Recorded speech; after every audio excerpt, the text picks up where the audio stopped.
The fourth wall.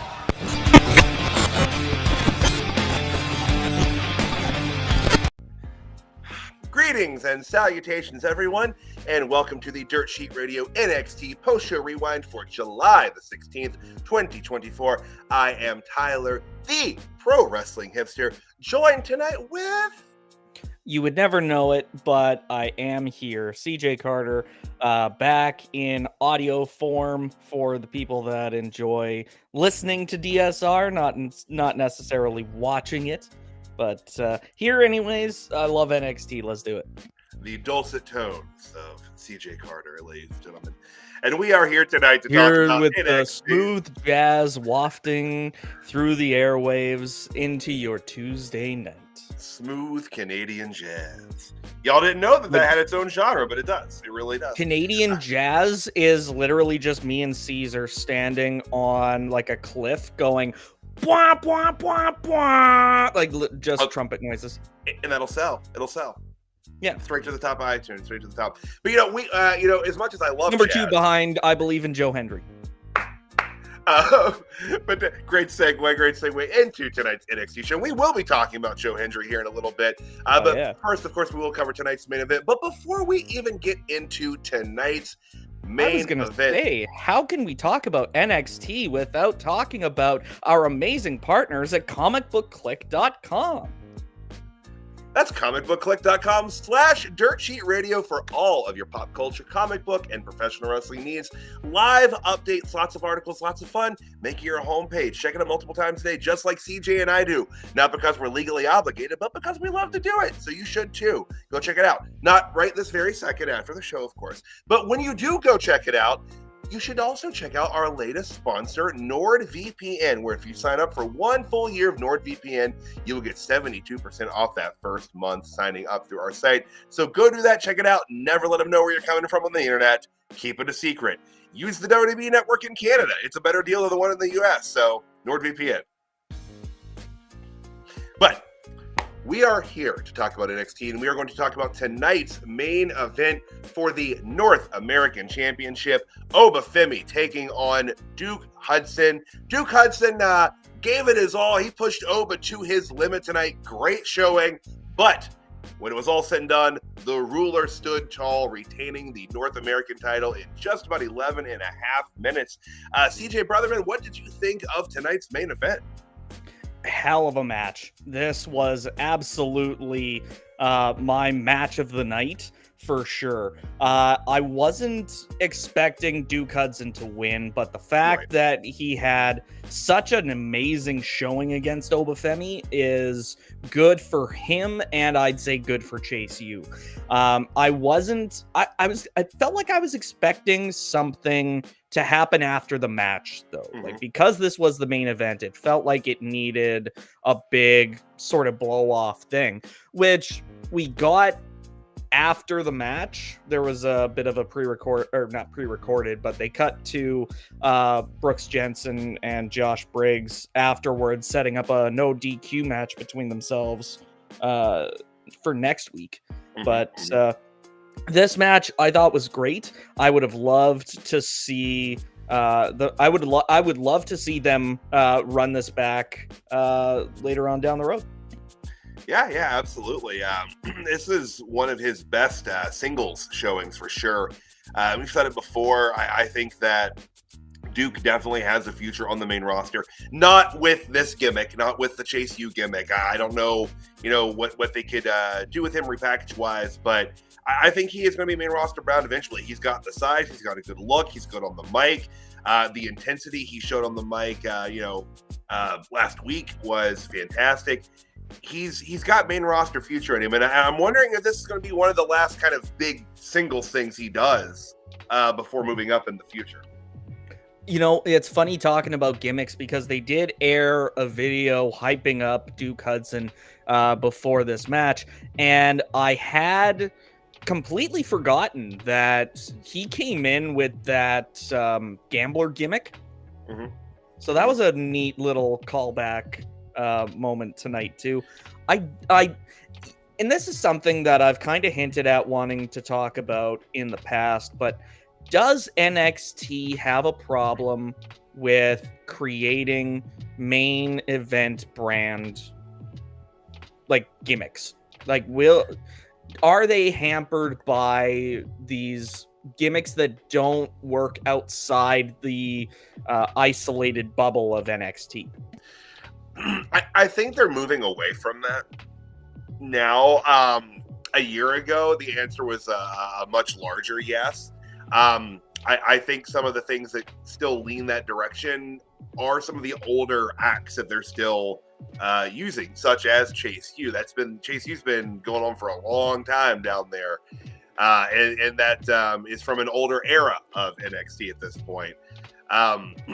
So I think things like that don't translate well, but like folks that have been being built in the last 5-6 months, I think aren't really suffering from that as much. Like what Obafemi would work on the main roster.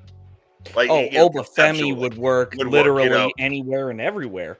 It's not really gaining a lot of ground for him as it is, but Lexus King's gimmick as a concept would work on the main roster. What JC Jane and, Fallon Henley and Jasmine Minks are doing would work on the main roster. So I feel like a lot of the current things they're doing are leaning more,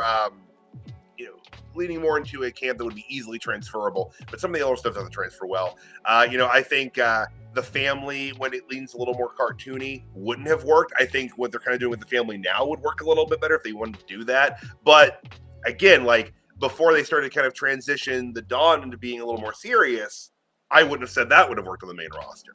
I put Chase U in that category. I love Chase U, and I want Chase U to keep doing things on NXT, but I don't think Chase U's a main roster gimmick. But I do think that Duke is definitely someone who will graduate to the main roster. Do you see Andre Chase as anything other than Chase U on the main roster?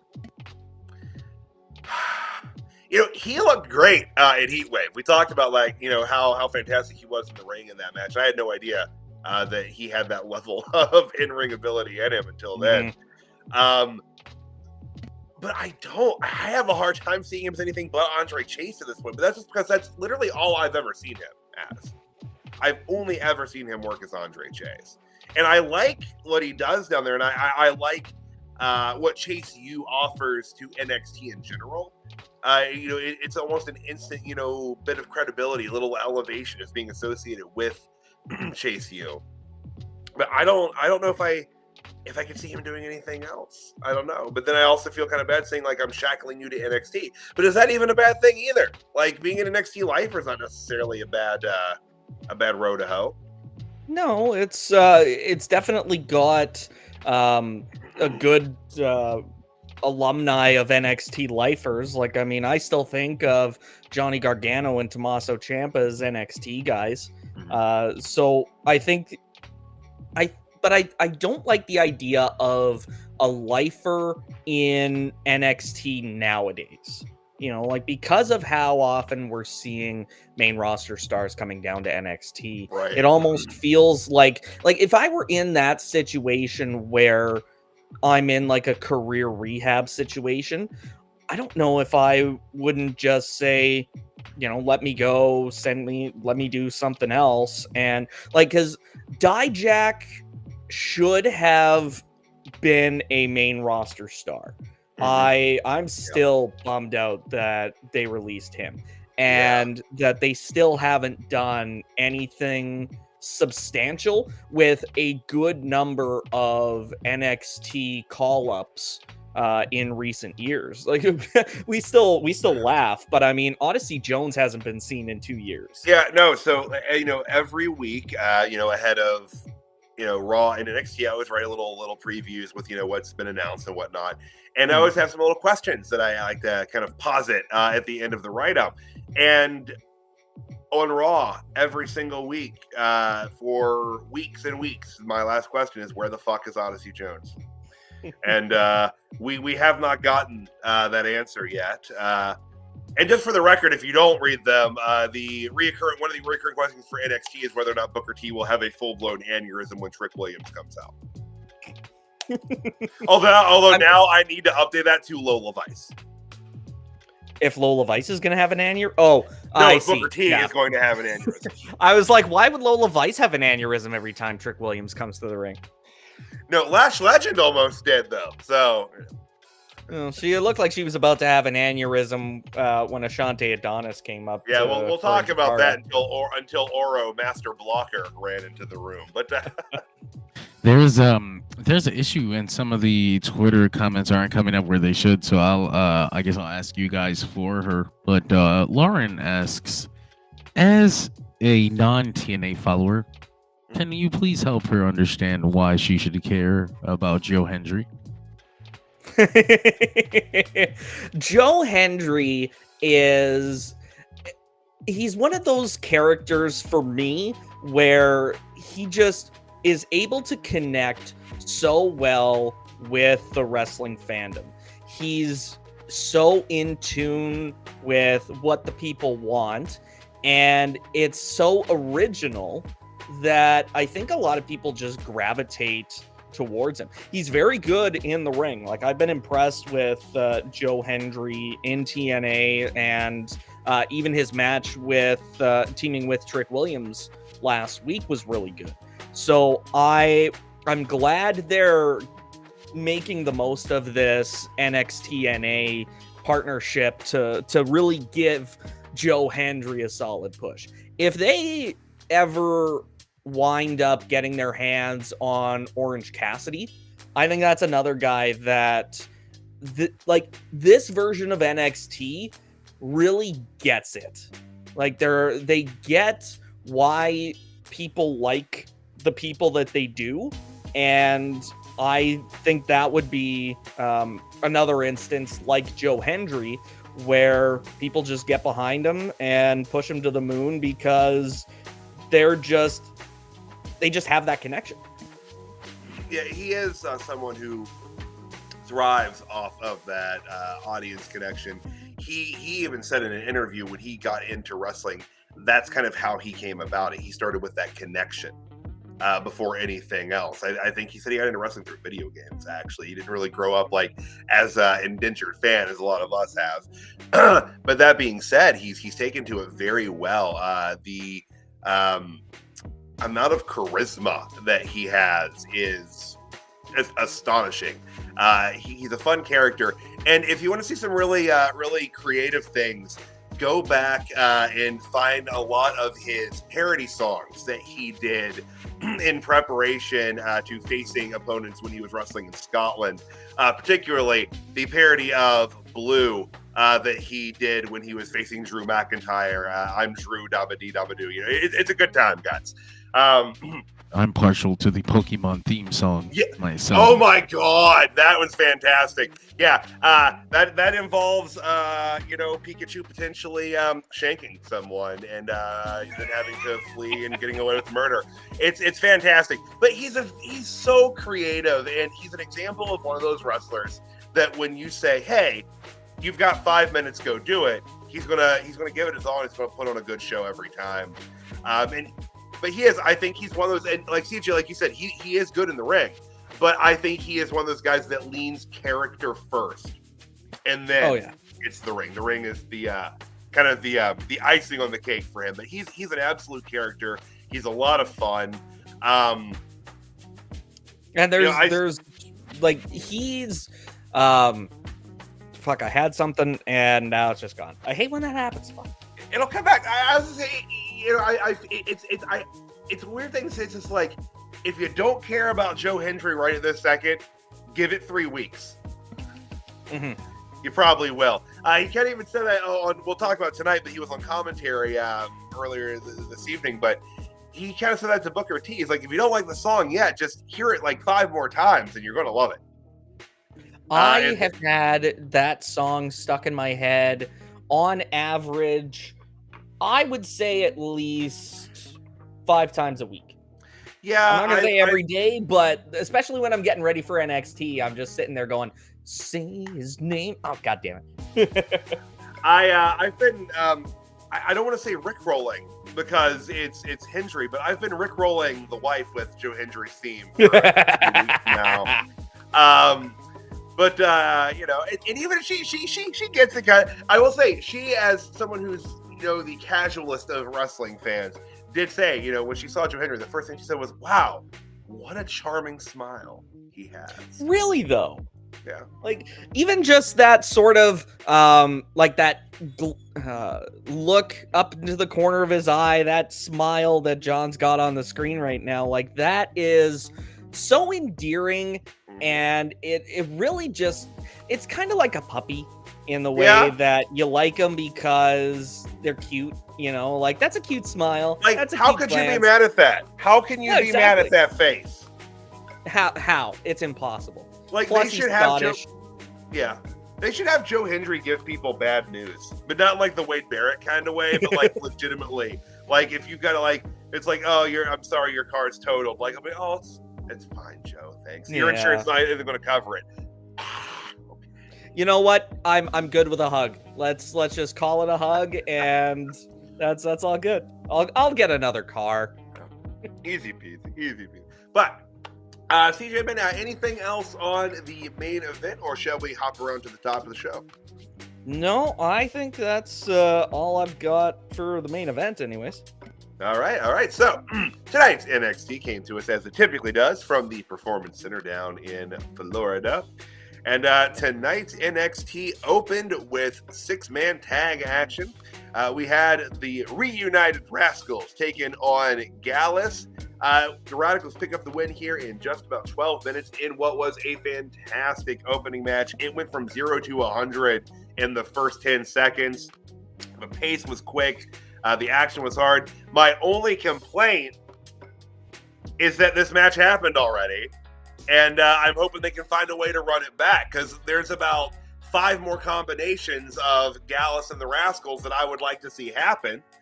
You know, but the match was great tonight, but I am hoping they can find a way to run it back. But CJ, what do you think of the opening match tonight?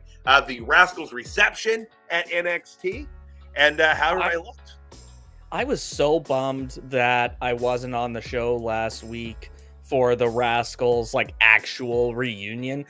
I was like, this was something that when they started this TNA partnership, we had talked about Gallus versus the Rascals, and just like, I loved this match. Like, it was a fantastic match. I'm the same way as you. There's so many different combinations that they can make between the Rascals and Gallus now that even if they decide to run it back on TNA, that same 6-man tag, just to make things, you know, just to give it a change of scenery, I think would do just as well as it does in the Performance Center. So I'm excited for what the Rascals do in the future. I'm always excited to see what Gallus does, but this felt special.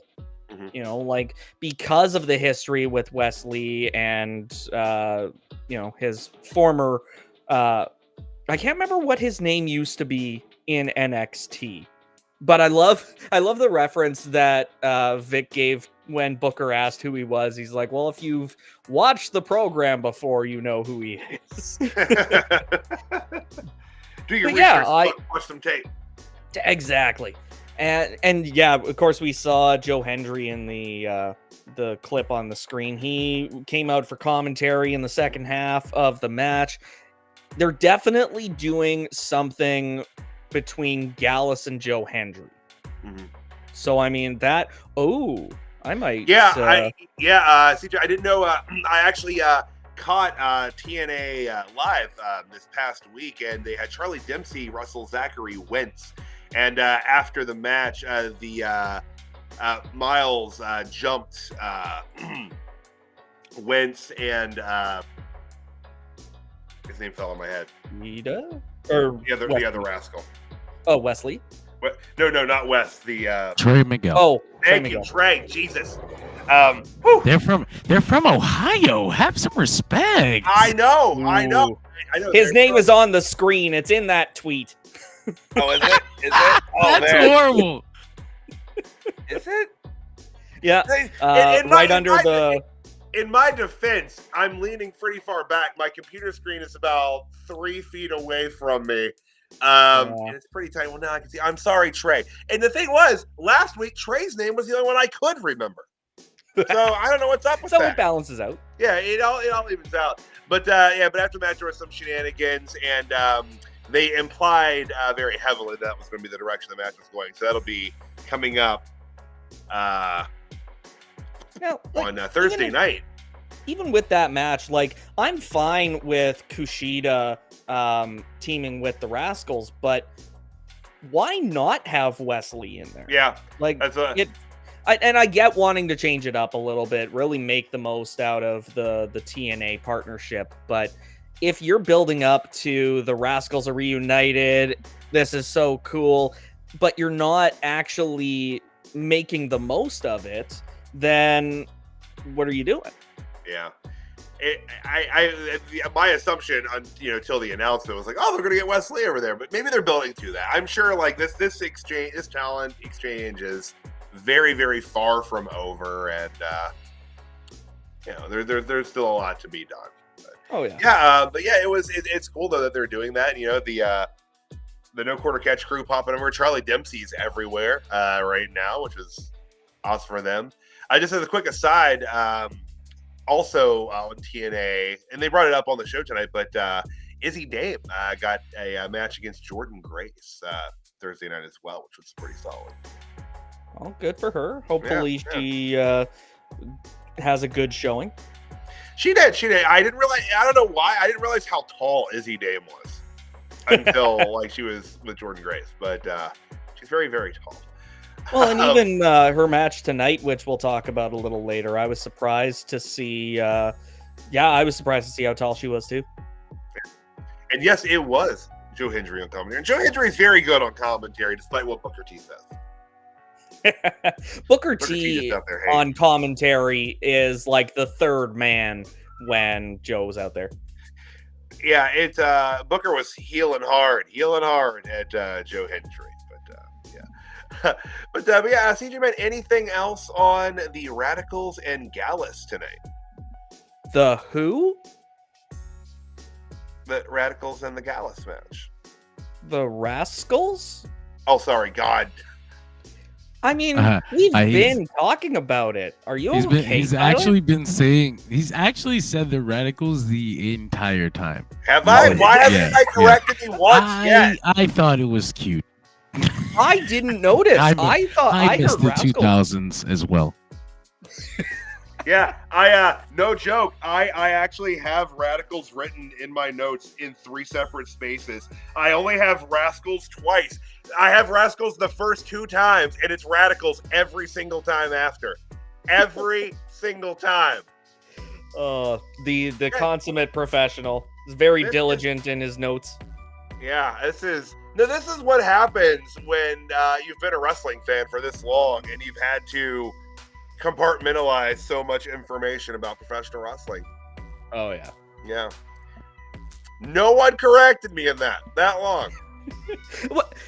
I wasn't noticing. I would have if I'd noticed it sooner.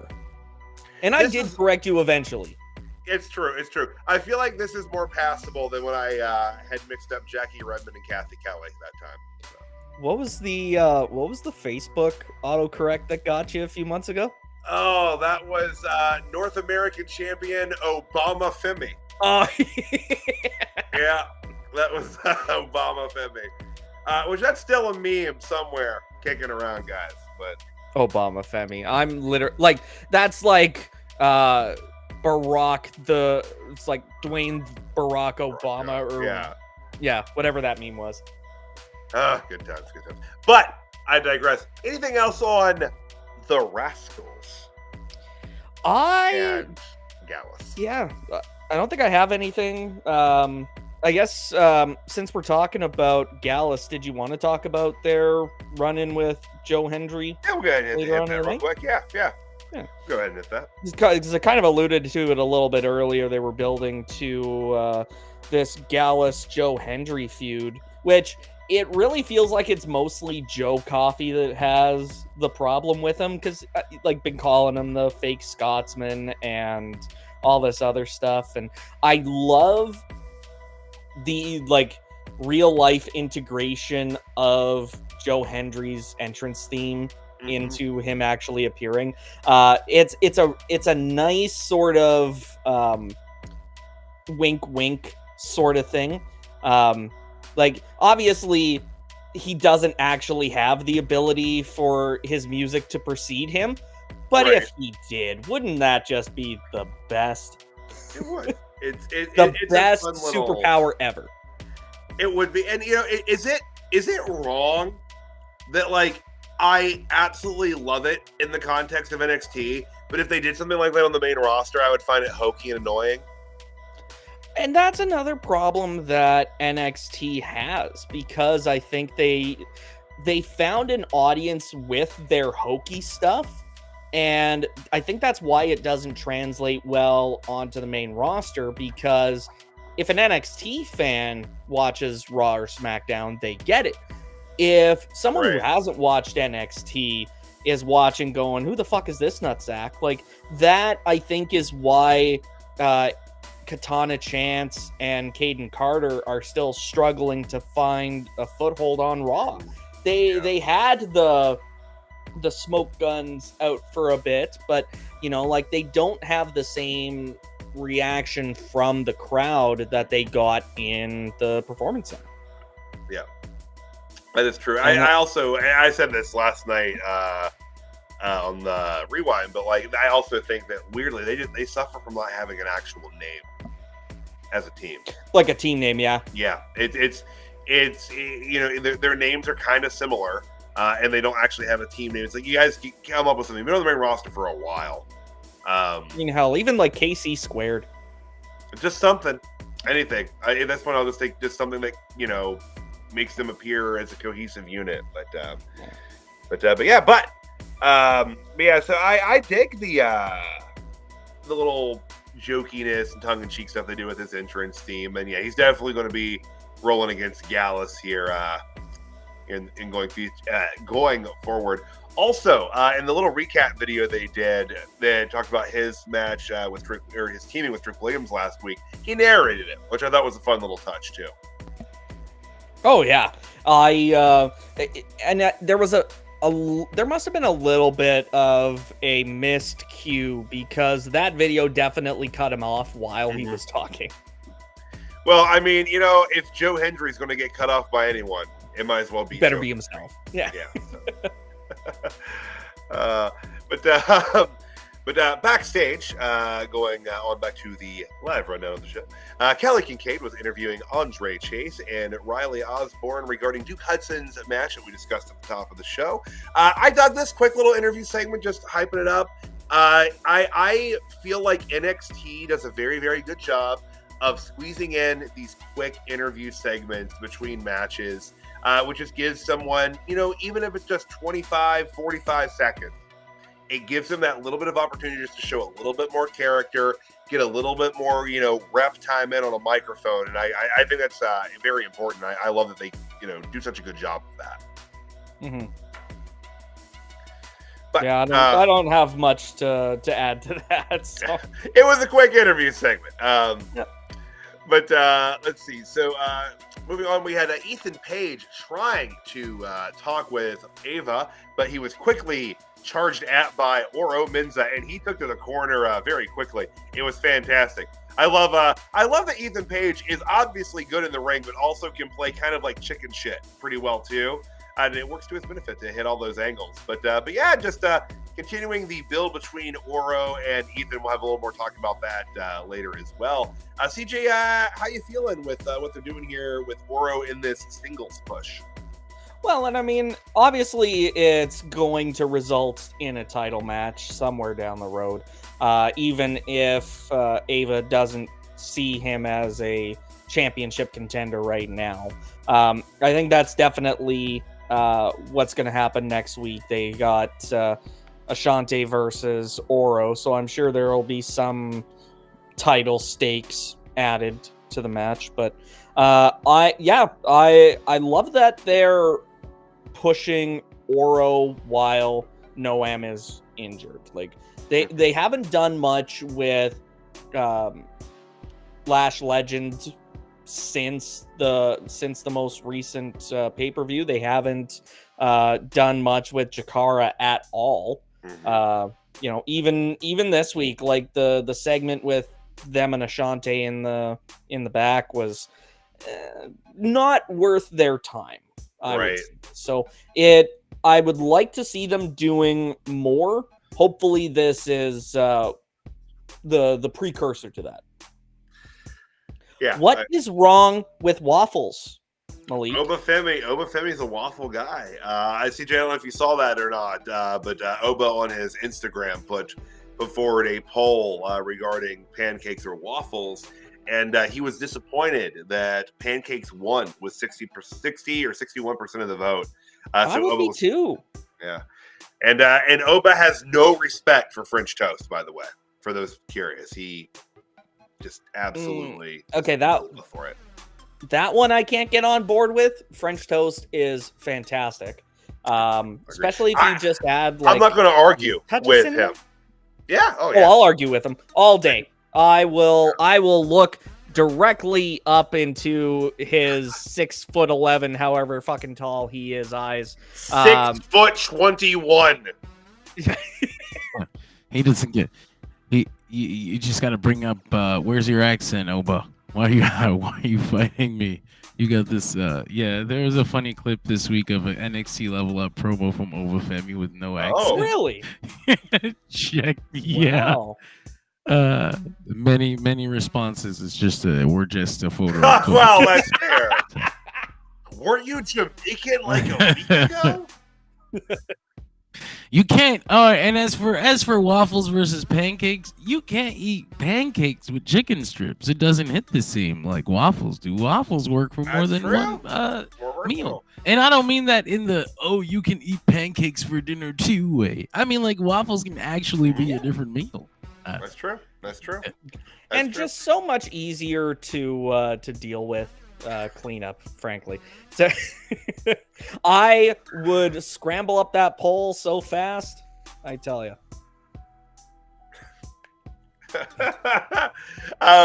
But this segment was also used to set up Ethan Page's first title defense tonight. He randomly, seemingly out of a hat, just pulled Dante Chen's name. But I was immediately excited. I love seeing Dante Chen on NXT television. So everyone complained about getting a Dante match.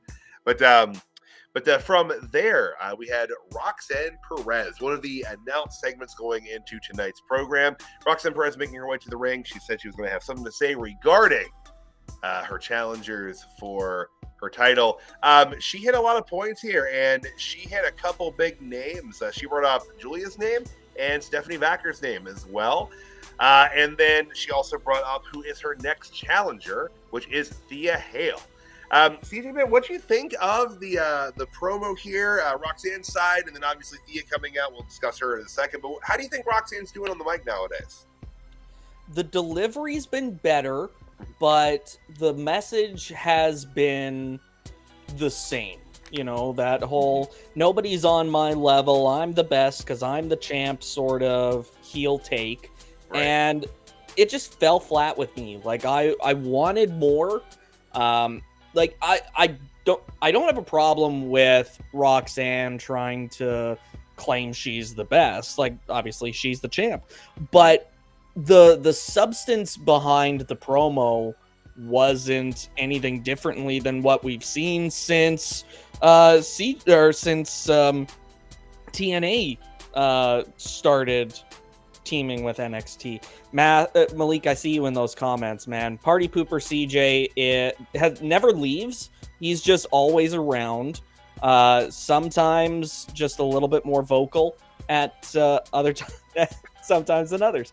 But yeah, I am excited to see what they do with Thea Hale, though. Like the promo that we got from Thea was good.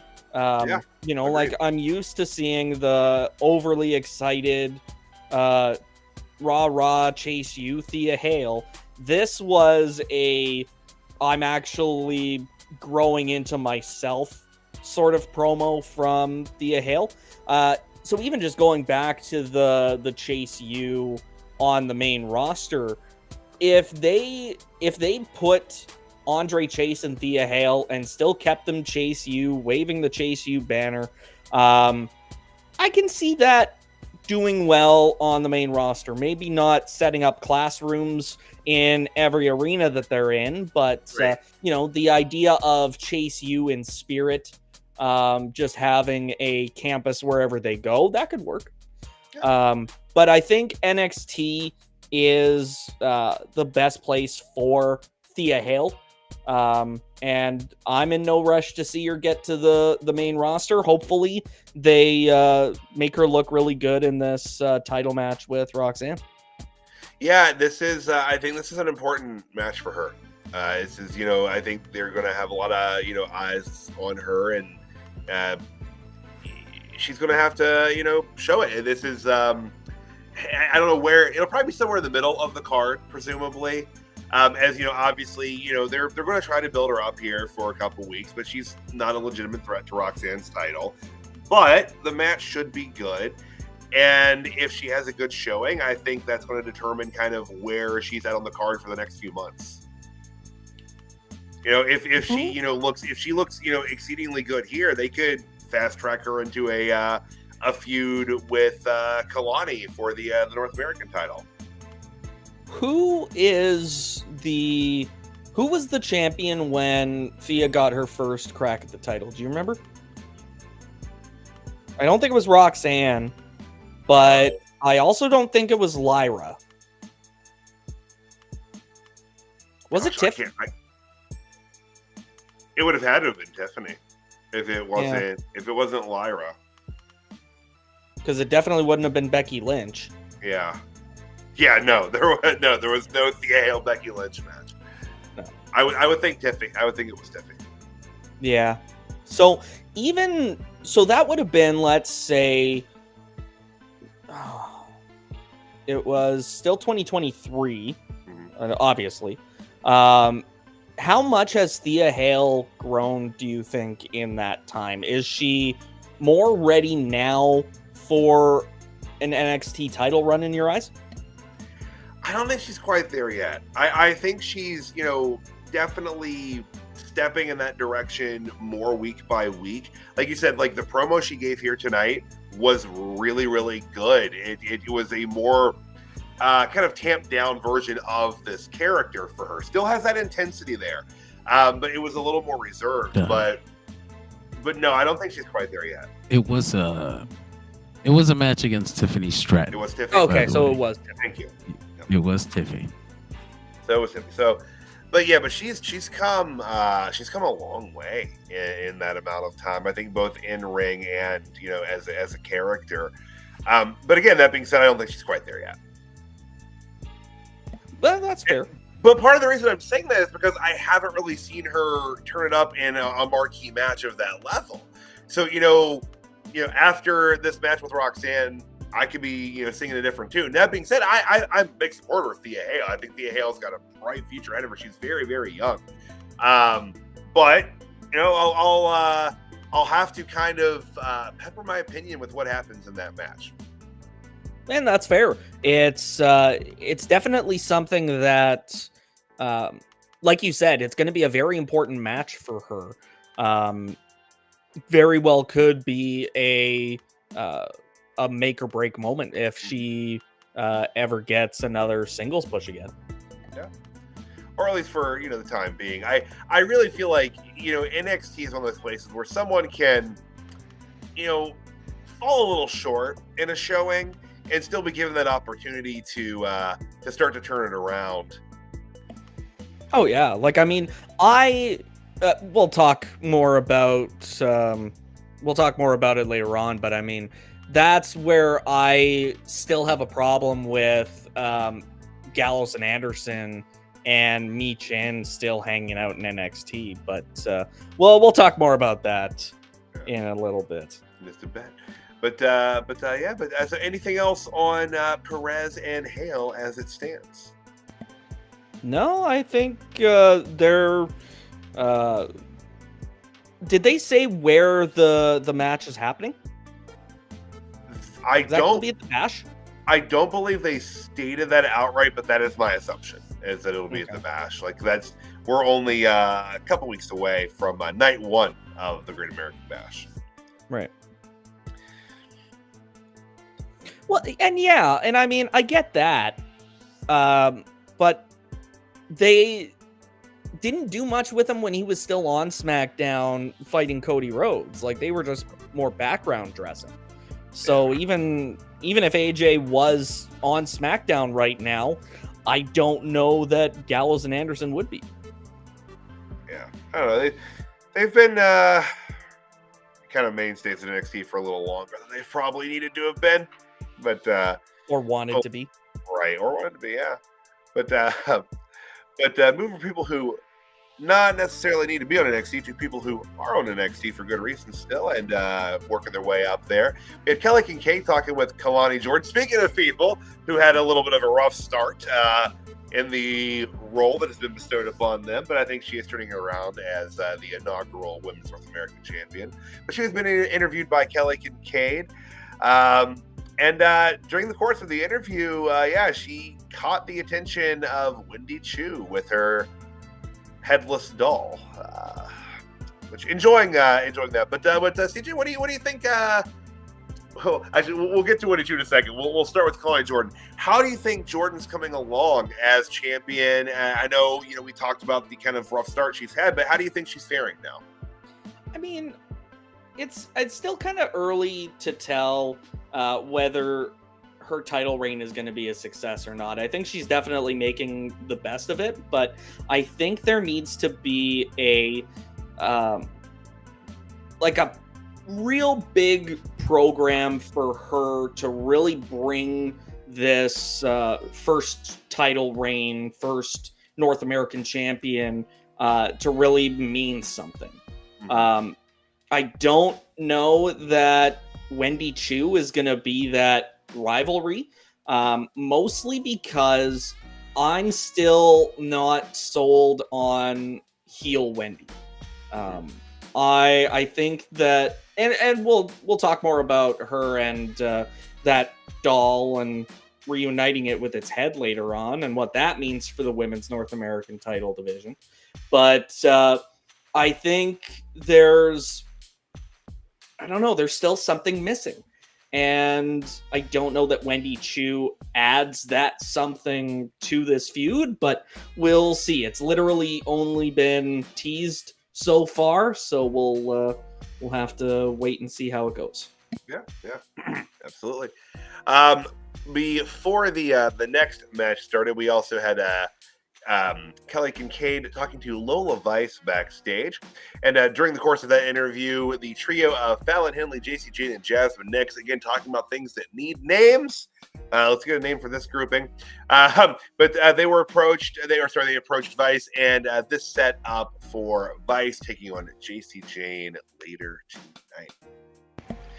But coming up next in the ring, we had the young OG Javon Evans taking on Brooks Jensen after Brooks Jensen's confusing attack of Javon last week, seemingly out of nowhere, just trying to make an impact show. Sure, throw a dart against the wall and hit Javon.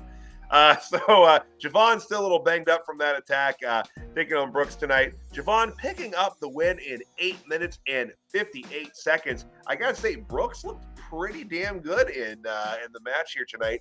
CJ, what'd you think of Brooks's return match after all the craziness they've been doing with him on social media and such, and what they're doing with him and his buddy Josh Briggs?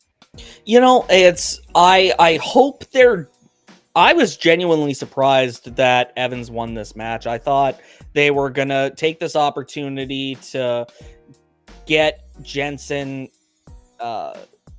on a different pathway with this story that they're telling, because he teased the Impact thing, and obviously they had to follow up him attacking Javon Evans, but I don't know what they're doing with him.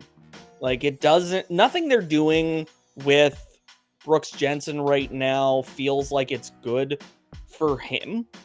Like, Javon Evans looked like $1 million, and glad he got the win.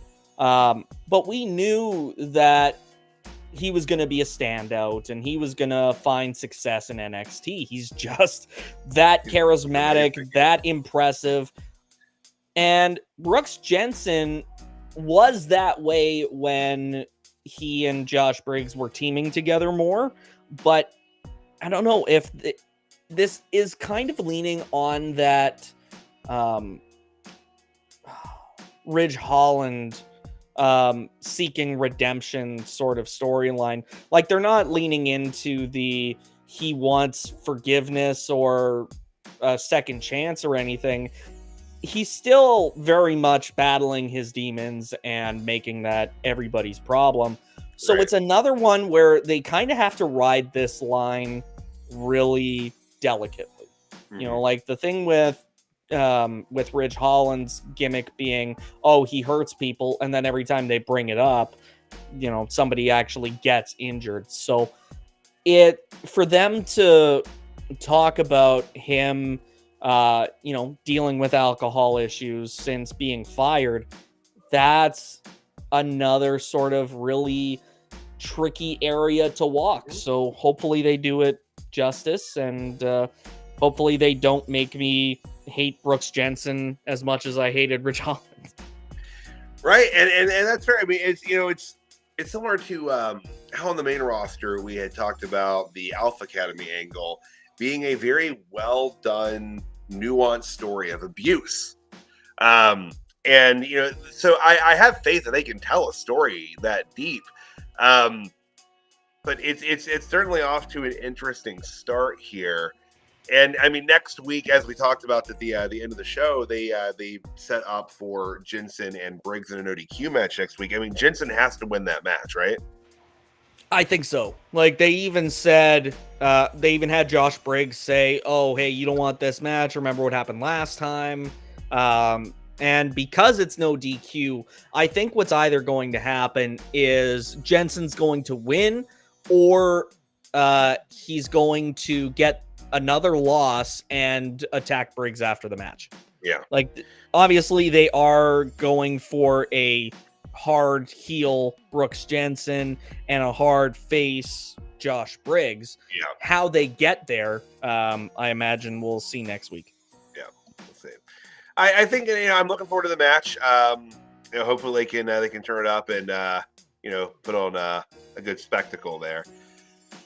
It's been a little bit of a flounder for Briggs. That initial heel run didn't seem to ever get any legs behind it, and then they just kind of seemed to wobble back and forth on what his character was and kind of what his alignment was going to be. But I gotta say, I like the angle of don't do anything stupid out there. You're my responsibility. It's my job on the line, which I like that. I kind of like the, am I my brother's keeper sort of thing they're doing with that. But we'll give it a little more time. See what they do going forward. I don't think it's going to be resolved in the next couple weeks. Do we see Jensen jumping to TNA? The number of times he specifically mentioned making an impact, I feel like he was going to. Like, from the truck promo to even last week before he attacked Javon Evans, the phrase "I will make an impact" was used over and over. So I think it's possible he'll go over there. Like I said, it's they're plugging some of the appearances they're doing, but then some of them are surprises as well, just as they're doing on NXT. So I think he'll pop over there at some point for sure. Because I mean, Josh Briggs is going to Japan with who was that? Tavion Heights. Yeah. Tavion Heights. Yeah. So if they do something similar with Brooks Jensen, I feel like it's not going to be until after he deals with his demons, quote unquote. But hopefully it's sooner rather than later. Yeah, I agree with that. That and too, one thing that I like about the crossover here, it's letting the talent get just more matches in, more reps, and that's awesome. It's really important for them to get that. Well, it's all good practice. Like, yeah, you love, and the Fallon Henley talking about these rookies, and I'm sitting here like, you're all rookies. NXT is school. Like, that's exactly what you're all rookies. So the idea that there's a hierarchical system in NXT still makes sense, but I can only accept so much of that. Right. Yeah, it's all high school, guys. It's all high school. Yeah, heck and bottom high. We can bottom high every week. But moving on from there, backstage we had of the No Quarter Catch crew, Charlie Dempsey kind of butting into the poker game that the family is having backstage, and he and Tony D had a little bit of a sidebar there. And Dempsey was kind of looking for some advice on how to make a problem go away. He was telling him, it's like, somebody saw something they shouldn't have seen, and I need to make him go away. But the Don kind of backed out real quick once he found out that the person that saw something wasn't a dude, it was a dame. Not Izzy, but a woman. That was confusing. I shouldn't have used dame there, but I was trying to go with the alliteration, keep it in the mob speak. But as soon as he found out it was Ren Sinclair, he didn't want anything to do with making the problem go away. Really enjoyed the interplay there between Tony and Charlie. I think that, obviously we've said this, that Tony D's character work has been stellar lately, but I think that Dempsey's has as well. And it sounds like Dempsey might be starting to find a little bit of equilibrium between being an absolute lunatic after losing the Heritage Cup and, kind of now where he's getting a hold of the No Quarter Catch crew and being a pretty confident leader. Where do we see this going, though? Like, yes, it's an interesting character trait that Charlie Dempsey's picked up, but where does it fit in with long-term plans for the No Quarter Catch crew? Like, because the rest of his group is still not on board with this new Charlie Dempsey that we've been seeing. Mm-hmm. So even with the interactions that they had with, oh my God, I'm blanking on her name. In a later segment, Ren Sinclair, yeah, where now she wants to get added into the group. It's definitely not the same No Quarter Catch crew that started in NXT. So this might be one of those NXT gimmicks that, like, I think the original No Quarter Catch crew could have survived on the main roster. This new one, I'm not 100% sure. Like, it's leaning into the cartoony elements of the D'Angelos. And I'm sure in the ring, he's still going to be Charlie Dempsey through and through, William Regal's kid. But I don't know. It feels like they're creating another gimmick that is not going to find footing outside of NXT. I mean, I want to see how playful they make it over the coming weeks. That second segment that they had tonight, where Ren Sinclair was, making a play to join the group formally, there was a little bit more of a lighthearted nature to that, especially given some of the things the No Quarter Catch crew has done as of late in terms of dropping someone in a trunk and driving them to the river. Twice now. Yeah. But because she was, kind of, trying to, tag Miles Bourne, and he was into it, and they're having fun. It's interesting. But yeah, like you said, Dempsey's still Dempsey. He's still going to be really hard-nosed in the ring. And they did bring up Regal tonight, which they don't do super duper often. They didn't even name him. They just like, what was your dad think about what you're doing? He's like, I don't care. And this is, by the way, this is weird. I don't know why. But like Dempsey just sounds like Charles Dempsey. We're formal with each other, he and I. Charlie Dempsey sounds like Charlie Dempsey on NXT. But I swear, the promo he cut on TNA, he sounded much more British for some reason, and I don't know why. I wonder if he's getting notes that he needs to try and throw a little bit of an Italian accent in NXT right now. Maybe, I don't know, with the capiches and I'm not sure, but it's interesting though. But he's definitely coming along. But yeah, I don't know what the long-term goal for the No Quarter Catch crew is now. Like, from if you watch back to when the Heritage Cup was first in their possession, I had very different plans for how the No Quarter Catch crew was going to go from there, and none of that happened. And a lot of it had to do with the change-ups. Gulak being ousted from the company, and Damon Kemp. Yeah, now Damon Kemp, not being renewed and leaving. So they definitely got through a lot of change-ups very quickly. And now it looks like, Ren Sinclair is probably going to be added to the group here in the near future. We'll see what they do. Right now, I feel like as a concept, they've kind of tweaked them into survival mode right now. And they're probably going to try a few different things here and see what sticks and see what works and what doesn't. And hey, that's what NXT's for, right?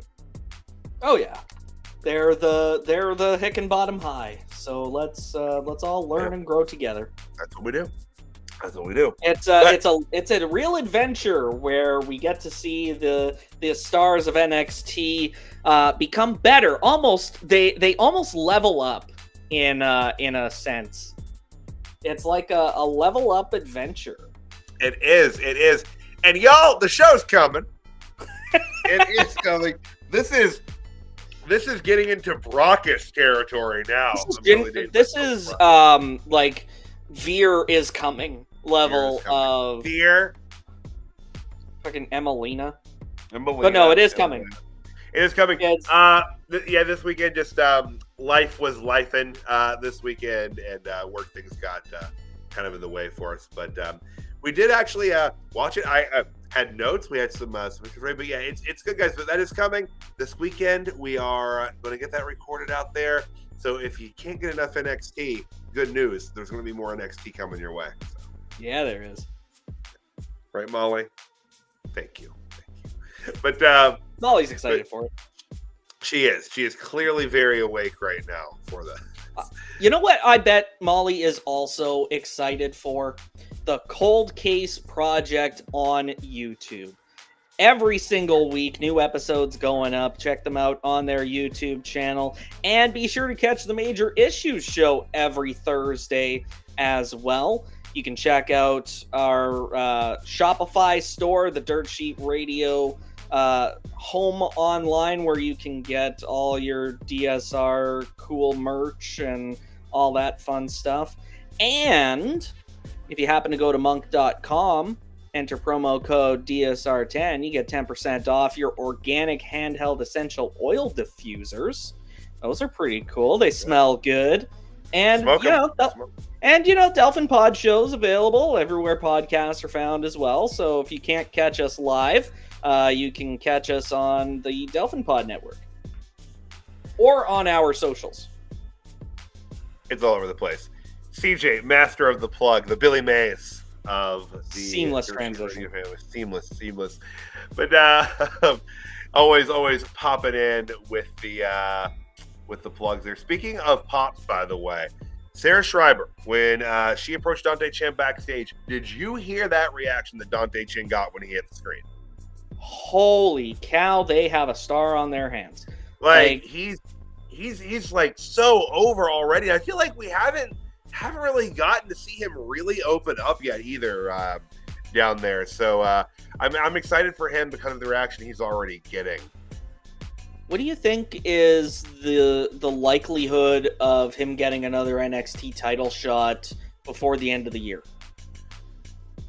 Likely. I'd say it's likely. I don't think it'll happen quite in this way. I think one of the things about this match that we'll be talking here in just a moment, set up, it's going to be a way for Ethan Page to kind of maybe push him back to the back of the line, you know? Because obviously, like, Chin's got a lot of fire, and they're going to put some steam behind him for sure. So I think, getting another title shot within the next 12 months, absolutely. But it'll probably be one of those things where he does it through, winning a, triple threat or a fatal four-way, something like that. Oh, yeah. But I mean, even if they decide to put him in the North American title picture for a while, I think he would do really well. Yeah. Yeah, I mean, I could even see them building him to be the person to eventually take it off of Obafemi. You think so? Yeah, he's got a lot of just like burst power in his offense, and I think that kind of offense is something that could be believable to beat, a beast like Oba. I mean, not right this moment. Obviously, I'm talking down the road. That belt needs to stay on Obafemi for a while. Mm-hmm. But I could see them building Chin up to that. Yeah, I love his offense though. Oh yeah, like super good in the ring. I was honestly surprised that they're putting this much stock in Dante Chen, especially after he got obliterated by Braun Breaker. I think it was the SmackDown draft episode. Yeah. Was he in face paint on that? Maybe? I can't remember. I thought he was for some reason, because we thought it was like unusual that he was in the face paint. I thought it was Boa. What? I thought it was Boa. Was it? No, but when I saw him, I thought it was Boa. Oh, okay. I see. Yeah. But yeah, I remember it being kind of. I'm wondering now if he chose to do that to kind of maybe separate that. Yeah. Like that almost feels like an old school thing. It's like, oh shit, I'm going up there just to lose this match, and I know I'm going back down to NXT, and they're going to do whatever. Like, I almost wonder if he kind of did that just to kind of like remove his face from that loss. If that was the case, super smart. Because I mean, it didn't work out too well for what's his name from Level Up. He had a match with Braun Breaker, and then they had to say on Level Up, like, this match was pre-recorded. He actually got demolished after his match, and well, hey, at least they're keeping the kayfabe going, But speaking of Dante Chen, we had Dante Chen and Ethan Page. Ethan Page in his first title defense tonight, defending his championship successfully in just about 4 minutes and 17 seconds. But yeah, Chen looked great in this match, and as did Ethan Page. Short match, but understandably so, just kind of based on where each man is on the card. They did play a little bit of the Ethan Page has underestimated Dante Chen, but when it was all said and done, Page obviously was going to retain the championship here. But CJ, what do you think of Page's first defense here tonight, and how Chen looked as well? I liked how Dante Chen looked. I don't know how I feel about, like, obviously this was just kind of a stopgap match in Ethan Page's road to Oro Mensah. I don't know how I feel about Ethan Page as champion right now. Like, I don't know. It's still kind of setting in that he's the champ. So, like, I'm not against Ethan Page by all means. And actually, it was during this match that I thought it was great to see both members of the North as the face of their show at any respective time. Like, I'm Canada proud. Right. But I don't know, something about it just hasn't clicked for me yet, but I'm sure it'll get there. Well, I'll be interested to see if it does get there, and how long it takes or what it is, because we don't kind of diverge too much from each other, but I got to disagree a little bit. I'm pretty behind this so far. I think he's off to a pretty fantastic start as NXT champion. I like even just, how he looks holding the belt, the way he literally holds the belt. I think comes across, as a champion, a little chicken shit heelish.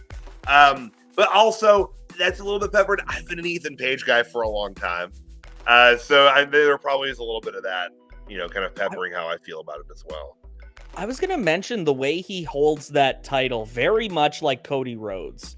The hand underneath the title at the belt line, that sort of dignified air that he wants to, like if he would wear a suit and doing that, like that is Cody Rhodes to a T.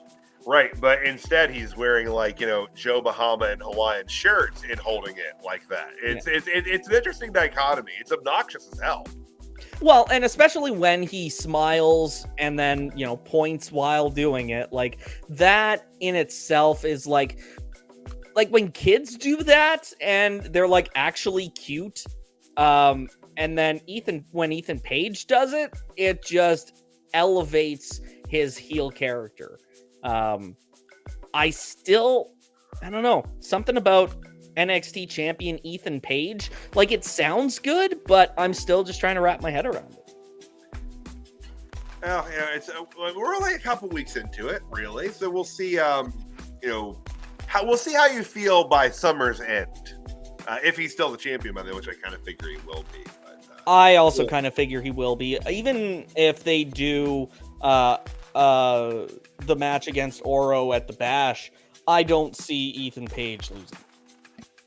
No.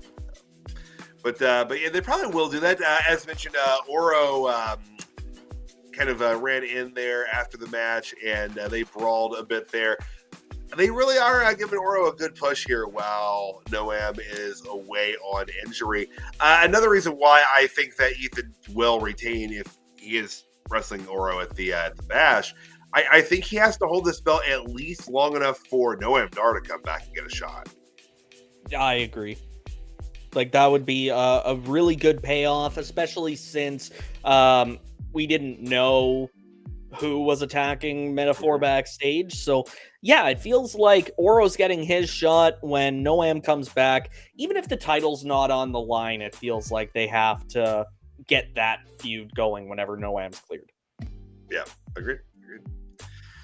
All right, moving on from there, we had a quick little hype video for Duke Hudson, which we talked about a little bit ago, kind of running down his time at NXT. It was great. I always love the hype videos they do. The only kind of little side thing I had is just awesome hype video. Still no chance he's going to win the match. No. But they tried. They tried to make you think. Maybe if you'd not watched NXT more than a couple weeks, you might think he's going to win, but. Even this shot of them standing on the stairs before they cut to commercial break, that slow push in to Duke Hudson, they are really trying hard to change things up and present everyone in a way that really feels like they're important. Right. And I appreciated them doing that for Duke Hudson tonight too. Agreed. It's finding ways to individually push people within a unit. It's a hard thing to balance there, and they're doing a good job with it for sure. Oh yeah. But all right, our next match on the card, we talked about the Gallus Hendry backstage segment earlier, but so then our next match on the card, we had Tatum Paxley taking on Izzy Dame. Both recently lost to Jordan Grace, so they've got that in common. But they wrestled tonight, and Tatum Paxley picks up the win here in just about 4 minutes and 3 seconds. During the match, Wendy Chu came down to observe the last bit of the match here, and after Wendy and Tatum reunited the headless doll with said head, and I think we've got a friendship blossoming here, and that should worry all of the other women on the roster. Yeah, the pairing of the two darkest and twisted women in the NXT locker room right now is intriguing, to say the least. Yeah. But also, I will mention this when we come back to Tatum Paxley's other segment of the night. But I don't know that a long-term partnership with Wendy Chu is going to be in the cards. No, probably not. But I'm always here for some spooky fun, so not gonna. Love me some spooky fun. They're actually making Halloween Havoc a PLE this year. Yeah. I saw that. It's I can't remember what the exact date in October was. I think October The 27th. 27th. It's going to be a PLE, as is No Mercy. Mm-hmm. Well, No Mercy was PLE before, wasn't it? It was, yes, it was. But I guess the big news is that it's going to be in Colorado. It's the first time that they've gotten. Oh, there you go. In a minute. But yeah. So I wonder if they can keep them. How well, I think Wendy Chu will definitely still be spooky by Halloween Havoc. But yeah, always here for that. But we'll see how long their pairing goes. And they did set this up last week a little bit with the NXT Anonymous backstage segment where she found the headless doll back there.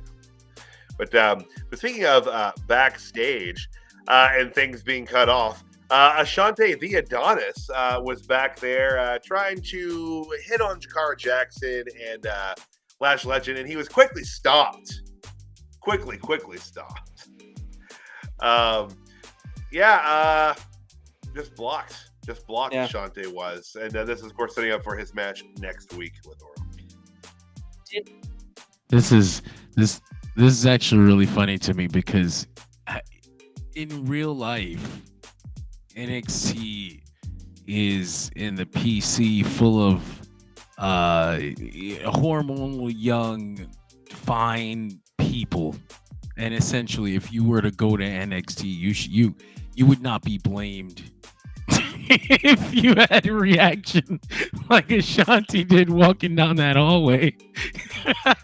Of course, if you're not like a 40-year-old man, so like stay away, Gallus, and Anderson.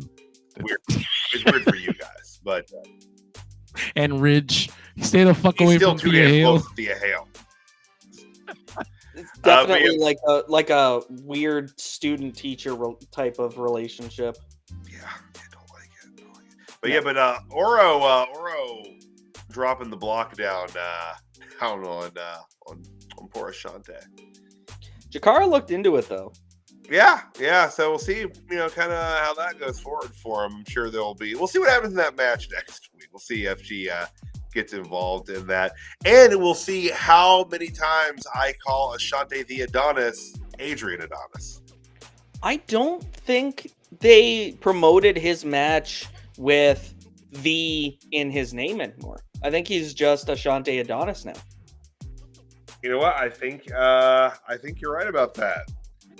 Which that's fine. I can live with that. That's not super damning. It's all right. No. It was kind of surprising. I thought they weren't doing random name changes anymore. Yeah, you're absolutely right. Yeah, I just did check the card they put up for the match next week. It's just Ashante Adonis. So cool. Okay. Yeah. So I think they called him the 1 week. I don't know, maybe they're worried about legal ramifications from Megan Thee Stallion. I don't know. I feel like that's getting into when those React guys tried trademarking React on YouTube. It's like that's such a horseshit trademark. Like, I don't think that's the reason, but it could just be that it's redundant and unnecessary. Right. But moving on into the in-ring, we had Lola Vice taking on JC Jane as they set up earlier in the night. Lola Vice picks up a quick, decisive victory here in 2 minutes and 44 seconds with just a wicked back fist out of nowhere. After, of course, she was jumped by Fallon Henley, Vice, and Minx. But hey, before the numbers game could really catch up to her, Silverwook and Carmen Petrovic ran down to make the save, and the faces took over the brawl. Heading towards some six-woman tag action. CJ, how you feeling about this? I like it. You know, it's don't have much to say about it, but or any, at least, you know, things that I haven't already said. But I think that obviously they're setting up for a 6-woman tag somewhere down the line. I don't know how I feel about sticking teams together just for the sake of sticking teams together. Like, I mean, we see it happen all the time, but I thought we were past that point in WWE's history. But who knows? Maybe this will turn out to be a 7-star classic that Dave Meltzer can't help but rave about. It's not going to happen in Japan, so it's not going to get 7 stars. It would have got 10, so it downgraded to 7. Damn. No, I will say the pairing of Fallon, JC, and Jasmine, like, they need a name, but I like that as a unit. I feel in the case of the faces here, it's less of like a team and more of like, hey, like, we've established that, you know, the non-heel characters here do get along. Like, they're all kind of like passively acquaintances, if nothing else, and they're going to stick up for each other, you know, when need be. So I think that'll probably just last as long as this, but I assume, well, God, I was gonna say I assume that, you know, the heels would win that conflict, but I don't really know if Lola Vice needs to be racking up losses right now, unless you know, if she didn't take the pin in that, it'd probably be okay. True, but I mean, anyone in this match doesn't feel like they're really ahead of anybody else, like, because it feels like they had nothing better for anybody else right now, you know, like that's the match we're getting. Yeah, but I mean, and sometimes that's just kind of, you know, there's, for being developmental, NXT's got a pretty deep roster for being developmental, and you know, there is a little bit of rotation there, and sometimes you don't have something super pressing or, you know, high interest on the card, but you're still there, you're present, you know, you're still, you know, in the minds of people there, so it's, I'll give them credit for at least, you know, going about it that way. Oh yeah. But backstage, the other Tatum Paxley segment that you alluded to just a bit ago, Paxley was back there playing with that doll, and Kalani Jordan showed up and told her that she should give that back to Wendy because it's hers. And she said, no, it's mine now. And she asked Jordan if she wanted to play with her, and she said that, you know, they're too old to play with dolls, and she walked off. Paxley set down that Barbie and picked up another one and gave an evil smirk there. CJ, so what we were talking about this segment, what'd you think of this? So this is why I don't think a partnership with Tatum and Wendy would last long. 1, because there's no women's tag titles for them to go after, but 2, because we've both seen them angling for the women's North American title tonight. So if they do, even if they're setting up for like a number 1 contenders thing, and we're just reading into it as a potential partnership, that might be where they end up going.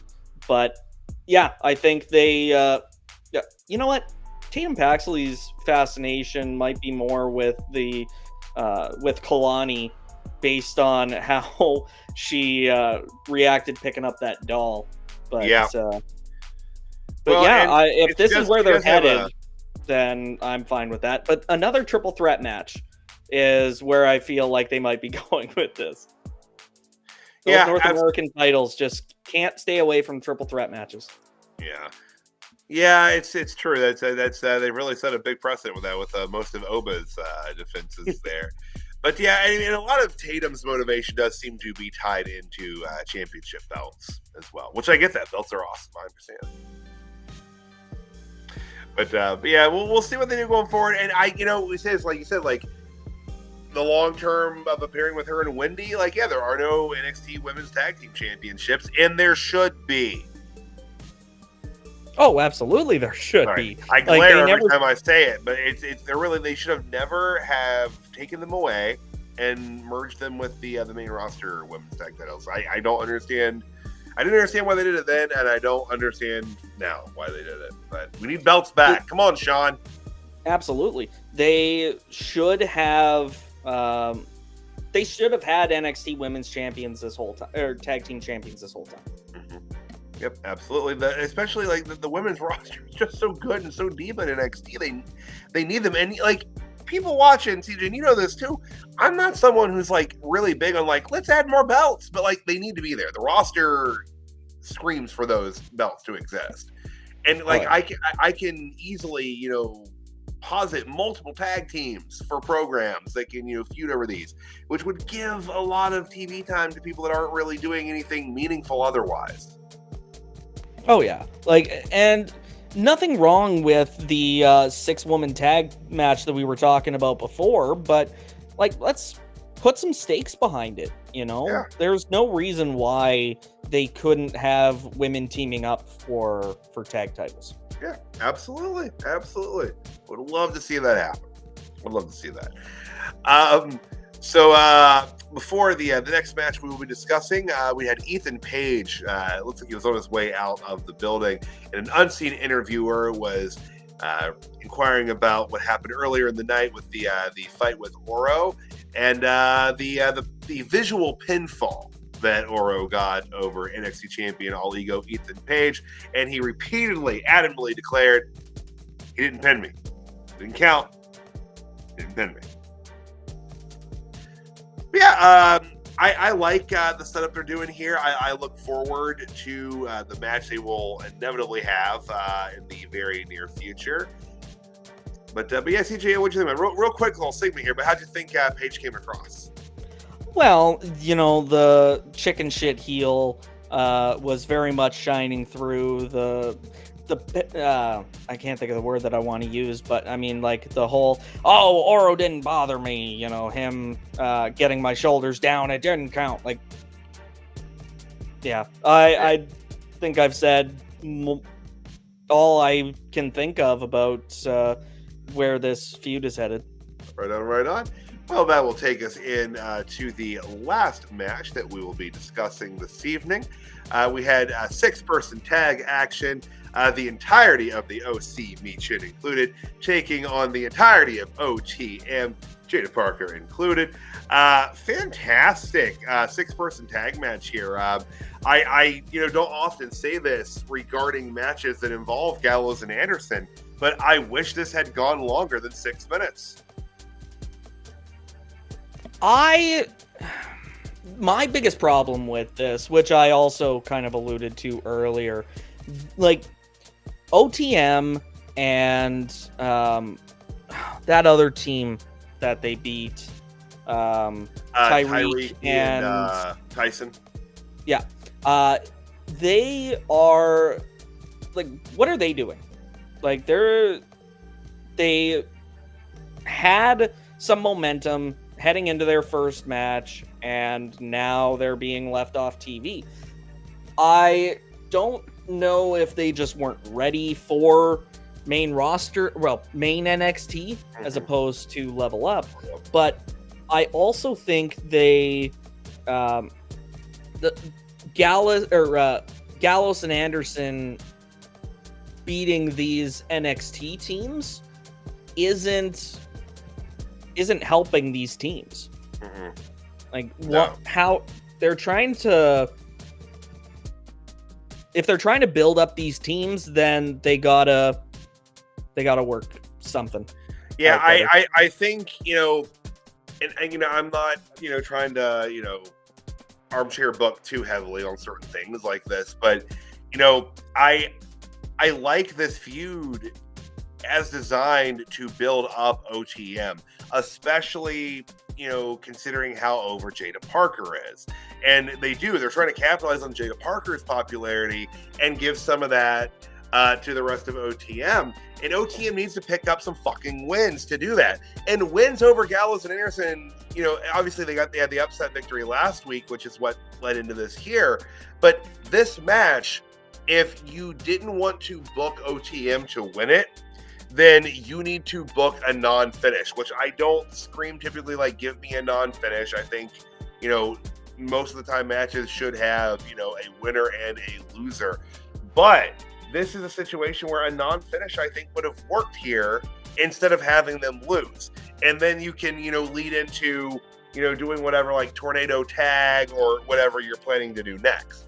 But I would have rather seen them not have lost here, even if it was just going to be a non-finish instead of that. I mean, now they're definitively 1-1 against each other, so maybe they're setting up for a third, just blow-off match that OTM's going to go over. Hopefully that's the case. I would hate to see Gallus and Anderson going over again. Yeah, I agree with that. They definitely need to get the win, without question. But we'll see how it ends. This can't end with Gallus and Anderson, getting the best of them at every turn here, but I hope for the best. Do you think if they do get a third match, it will be a definitive end? I would think so, yeah. And I'm thinking it's going to be some sort of, no DQ tornado tag sort of situation with the 6 of them. Okay. Oh, you'd see it as another 6-person mixed tag, not a 2-on-2. No, I think they have to also.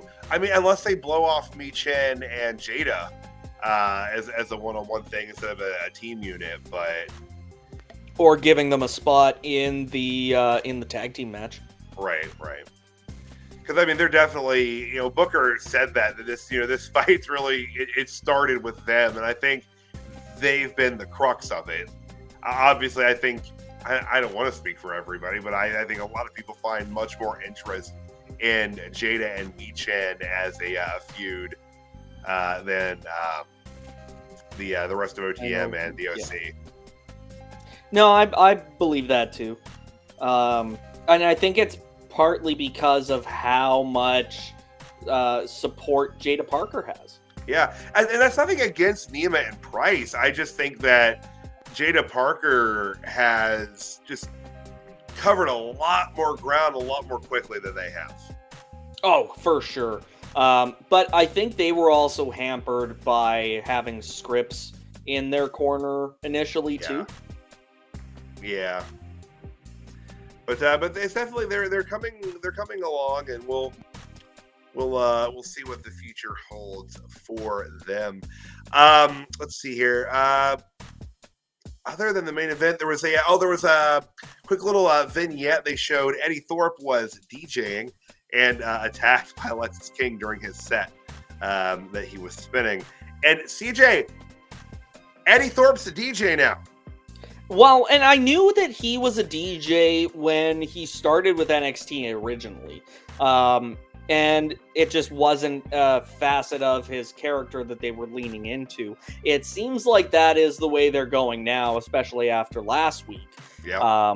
But I hope they still keep the heritage aspect of Eddie Thorpe's character as well. I think that really made him stand out. I agree. And I mean, as long as he still has solid in-ring work, he could be a rodeo clown for all I care. Well, I mean, I would care because that's definitely like the T-barring of Eddie Thorpe. But I think, yeah, I'm excited for this match. This will be his first match since the gimmick change. This is I think the third week that they've had him doing this. A couple weeks ago, Lexus ran in with him when he was backstage, talking about saying it was like beat bop, robot music, and all that. So, but this will be his first match under this gimmick. So I'll be interested to see, what his presentation is, even coming to the ring. Watch it be like a DJ Z sort of gimmick. Just walking out to fucking EDM fist pumping. There you go, Molly. Yeah, you get into it. She's so tolerant of me. No one else in this house could do that. So we'll looking forward to that, just to see, like I said, in large part, what they're going to do with this presentation. If what his entrance music is going to be like. But TJ, before we hop into the jobbers and megastars of the night, anything else that you want to touch on tonight's NXT? No, I think we pretty much covered it all. All right, well, fantastic. Well, that is going to take us into tonight's NXT Jobbers of the Night for July the 16th, 2024. CJ, my friend up in the Great White North, who do you have as your jobber of the night this evening?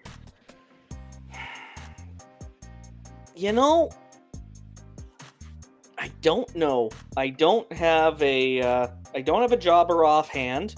I was more focused on picking my megastar, but I'm torn. Yeah. If you've got one, go for it.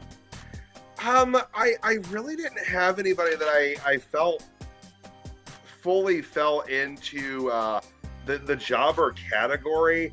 I felt that a couple things were, almost, I don't want to say afterthought-ish, but I didn't like how OTM was treated in that match. Like I said, that's the closest I could give would be Nima and Price, more than Jada, again, because Jada didn't, she still kind of has that elevation.